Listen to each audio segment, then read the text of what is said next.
సిద్ధవటం మండలం మాధవరం ఉప్పరపల్లి గ్రామ పంచాయతీ లో చేనేత కార్మికుల మగ్గాల వద్దకు వెళ్లి కార్మికుల సమస్యలు వారి బాధలు వింటూ ఉంటే చాలా ఘోరంగా ఉన్నాయని వైఎస్ఆర్ ప్రభుత్వం అధికారంలోకి వచ్చాక చేనేత కార్మికులకు అప్పులు ఎక్కువ అయిపోయాయని రాజంపేట జనసేన పార్టీ నాయకులు ఎల్లటూరి శ్రీనివాసరాజు అన్నారు. పట్టు విపరీతంగా పెరిగిపోయిందని దానివల్ల కార్మికుల పోషణ బరువైపోయిందని చేనేత కార్మికులకు అందించే 24,000 రూపాయల్లో కేంద్ర ప్రభుత్వం వాటా 12,000 రూపాయలు అందిస్తున్నారని వైసీపీ ప్రభుత్వం 24,000 రూపాయలు అందిస్తున్నామని పబ్లిసిటీ చేసుకుంటుందని చేనేత కార్మికుల సమస్యలపై రాష్ట్ర అధినాయకుడు పవన్ కళ్యాణ్ దృష్టికి తీసుకువెళతామని తెలియజేశారు.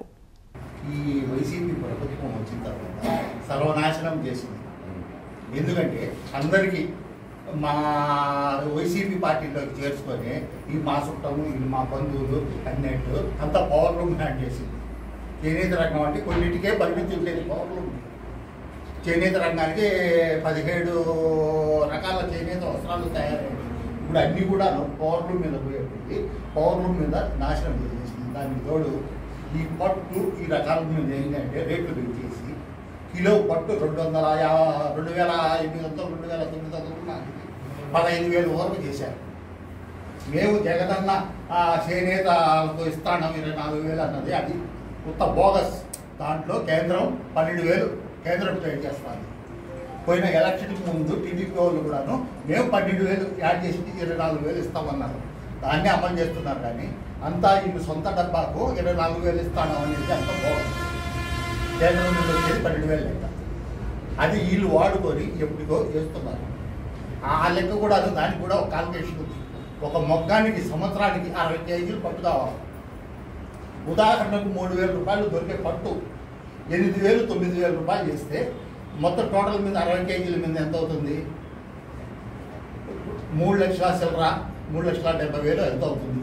దాంట్లో ఇస్తున్నది ఈ రాష్ట్రం తింటున్నది ఎంత, మాకు ఇస్తున్నది ఎంత?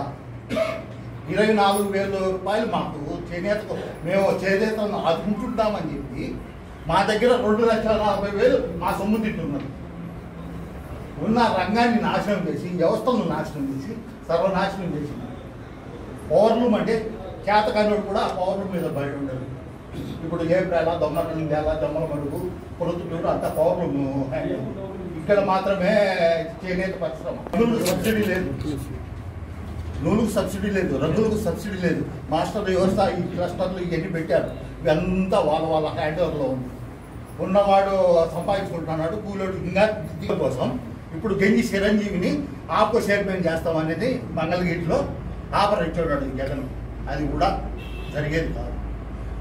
ఆ సంస్థకే కార్పొరేషన్లోనే పావుల డబ్బులు లేనప్పుడు చైర్మన్ నుండి ఏం చేస్తాడు? ఆ కుర్చీ ఇరిగిన కుర్చీలు ఏం చేస్తాడు? అన్ని వ్యవస్థలు ఇన్ని మేము అన్నింటి కార్పొరేషన్ చేస్తున్నాం. దేంట్లో ఎంత నిధి ఉంది, ఎంత నిధి ఇచ్చారు, ఎంత డెవలప్ చేశారు? పోయిన ప్రభుత్వము బీసీలకు ఆదరణ పథకం పెట్టింది. చేనేతలు వాటిలో బీసీలో మా చేనేతలు ఉంటారు కాబట్టి జాకాళ్ళు మొగ్గాలు కొరముట్లకు సబ్సిడీ కింద ఇచ్చారు. కావున టెక్నాలజీ మారేది కొద్ది టెక్నాలజీ కలిపి అనుసంధానం చేసి మాకు మిషన్లు జాకాళ్ళు ఇవన్నీ చేశారు. ఈ ప్రభుత్వం అందించింది. ఏమంటే 24,000 ఇస్తున్నాం. ఎవడబ్బా సొమ్ము ఎవడికి ఇస్తున్నాడో తెలియదు. ఆ సొమ్ము తింటూ మాకు ఇచ్చిన అని డబ్బా కొట్టుకోవడం తప్ప ఏమీ లేదు. మా చేనేతలకు ఒరిగింది ఏం లేదు. రాబోయే ప్రభుత్వంలో కూడా రేపు తెలుగుదేశము జనసేన కలిసి పొత్తు మీద పోతున్నాం కాబట్టి మళ్ళా సొసైటీలను ఓపెన్ చేసి ఆర్కోలు ఓపెన్ చేసి చేనేత వస్త్రాలకు మళ్ళా పూర్వ వైభవం తేవాలి. ఈ పవర్ రూమ్స్ అన్ని బ్యాన్ చేయాలి. అది మేము కోరుకునేది. అంతేగాని అవి కానీ చేయకపోతే మాకు బ్రతుకులేదు. మా మొగ్గాలకు మా నూలు శిల్పలతో గురేసుకొని సాగు తప్పదు. ఇది మేము కోరుకునేది. కానీ నేను ప్రజల వద్దకు రావాలనే ఉద్దేశంలో ప్రతి మండలంలో ఒక ఆఫీసును ఎస్టాబ్లిష్ చేయడం జరిగింది.